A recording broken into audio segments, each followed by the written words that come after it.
It's a big day. The Railway Minister Pawan Bansal has just finished presenting his maiden rail budget.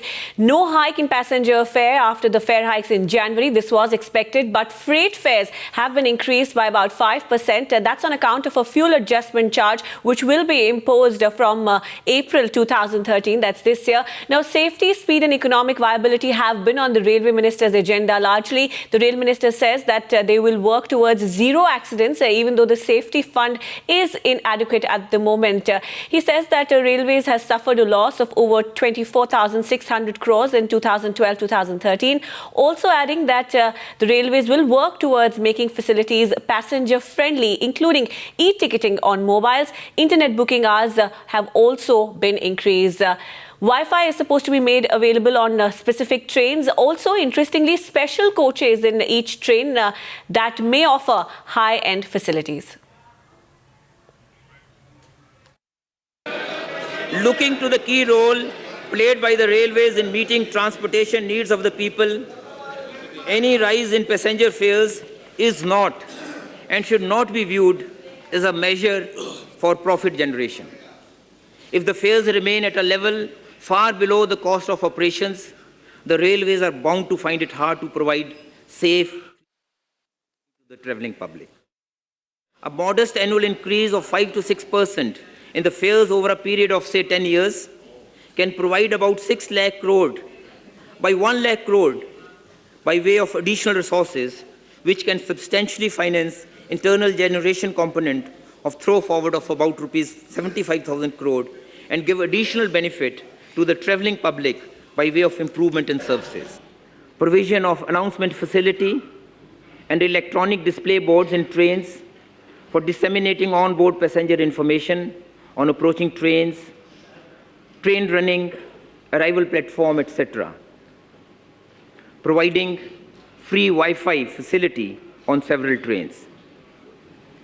Upgrading another 60 stations as Adarsh stations in addition to 980 already selected. Associate voluntary organizations for providing first aid services, etc. at railway stations. Indian Railways will introduce one such coach in select trains which will provide an excellent ambience and latest modern facilities and services. Such coaches will be named Anubhuti with commensurate fare structure. Amenities for differently abled passengers.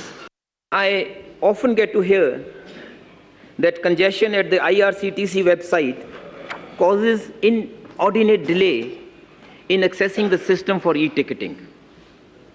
By the end of this calendar year, we will put in place a next generation e-ticketing system which will bring about a paradigm shift in internet rail ticketing by significantly improving the end user experience in respect of ease of use, response time, as well as capacity.